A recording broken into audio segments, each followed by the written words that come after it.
SC ST వర్గాల్లో. నేను అడుగుతున్న రాష్ట్ర పోలీస్ డీజీపీ వారిని, మీరు రాష్ట్ర ప్రభుత్వాన్ని కాపాడటానికి ఉన్నారా, ప్రజల ప్రాథమిక హక్కులు కాపాడటానికి ఉన్నారా? మీ పోలీసులు రాజకీయంగా వైఎస్ఆర్సీపీ కార్యకర్తల్ని, లేకపోతే ఇంకొక పార్టీ కార్యకర్తల్ని వీళ్ళని తీసుకుని వెళ్ళి పోలీస్ స్టేషన్లో కూర్చోబెట్టి రాజకీయంగా వాళ్ళని సెటిల్ చేయడానికి ఉన్నారా? లేకపోతే వాళ్ళ పట్ల ఏదైనా సమస్య వస్తే ప్రాథమికంగా వాళ్ళ ప్రాథమిక హక్కులు కాపాడటానికి ఉన్నారా? ఏ విధమైనటువంటి డీజీపీ ఏ విధమైనటువంటి వాళ్ళకి ఈ విధమైనటువంటి ఇన్స్ట్రక్షన్స్ ఇస్తున్నారో నాకైతే తెలియటం లేదు. రాష్ట్ర డీజీపీ మీరు తెలుగుదేశం పార్టీకా, లేకపోతే రాష్ట్ర డీజీపీ మీరు ఆంధ్రప్రదేశ్ రాష్ట్ర ప్రభుత్వ ప్రజలకా? నేను ఒకటి అడుగుతున్నా డీజీపీ గారిని, మీరు ఈరోజు రాష్ట్రంలోకి డీజీపీ అయిన తర్వాత ఎక్సెప్ట్ తెలుగుదేశం పార్టీ నాయకులను తప్ప ఎంతమంది నాన్ తెలుగుదేశం పార్టీలని నాయకుల్ని వ్యక్తిగతంగా వాళ్ళ సమస్య కోసం వచ్చినప్పుడు మీ డీజీపీ ఆఫీస్లో కలిశారు చెప్పండి? మీ డీజీపీ ఆఫీస్లో మీరు వాళ్ళు తెలుగుదేశం పార్టీ నాయకులు వస్తే తెలుగుదేశం పార్టీ నాయకులకు అపాయింట్మెంట్ ఇస్తారు. తెలుగుదేశం పార్టీ కాకుండా వేరే ఎవరు అపాయింట్మెంట్ అడిగినా మీరు అపాయింట్మెంట్ ఎవరు? అఫ్కోర్స్ ప్రతి ఒక్కళ్ళకి మీరు అపాయింట్మెంట్ ఇవ్వాలి, ప్రతి ఒక్కళ్ళతో మీరు కలవాలని కాదు ఇక్కడ సమస్య.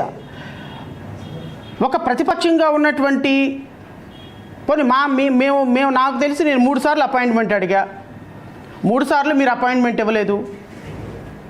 మీరు వెళ్ళిపోయి ఆ కింద ఉన్నటువంటి పిఏని కలవండి, మేము డీజీపీ ఆఫీస్లో అపాయింట్మెంట్లు లేవు అన్నారు. వెరీ గుడ్, మేము చాలా చిన్నవాళ్ళం, మమ్మల్ని కలవాల్సిన అవసరం లేదు, మాది ఒక registered political party, recognised political party కాదు కాబట్టి మేము యాజ్ అ మ్యాటర్ ఆఫ్ రైట్గా మేము డిమాండ్ చేయగలిగే పరిస్థితుల్లో మేము లేవు కాబట్టి మీరు మాకు అపాయింట్మెంట్ ఇవ్వలేదు. ఓకే, మేము వెళ్ళాము, వాళ్ళని కలిసాము, డీజీపీ కింద ఉన్నటువంటి అడిషనల్ డీజీపీ పిఏని కలిసాము, వాళ్ళకి రిప్రజెంటేషన్ ఇచ్చాం, వచ్చాం.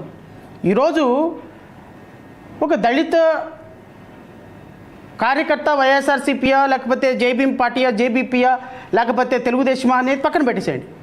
ఒక వ్యక్తిని ఒక రాజకీయ కారణాలతోటి ఒక వ్యక్తిని నిర్దాక్షిణ్యంగా చంపారు అనే ఒక ఆరోపణలు ఉన్నప్పుడు ఆ వ్యక్తి మీద నిష్పక్షపాతంగా నిజాయితీగా విచారణ జరగాలి అని మిమ్మల్ని కోరితే కనీసం మీరు రాష్ట్ర మంత్రులుగా మాజీ మంత్రులుగా పనిచేసినటువంటి 5-6 మంత్రులు వాళ్ళు మీ దగ్గరకు వచ్చి అపాయింట్మెంట్ అడిగితే మీరు అపాయింట్మెంట్ ఇవ్వలేదు అంటే మీరు రాష్ట్ర ప్రజల కోసం పనిచేస్తున్నారా లేకపోతే తెలుగుదేశం పార్టీ కోసం పనిచేస్తున్నారనే ఆరోపణ అనుమానం ఖచ్చితంగా వస్తాయి డీజీపీ గారు.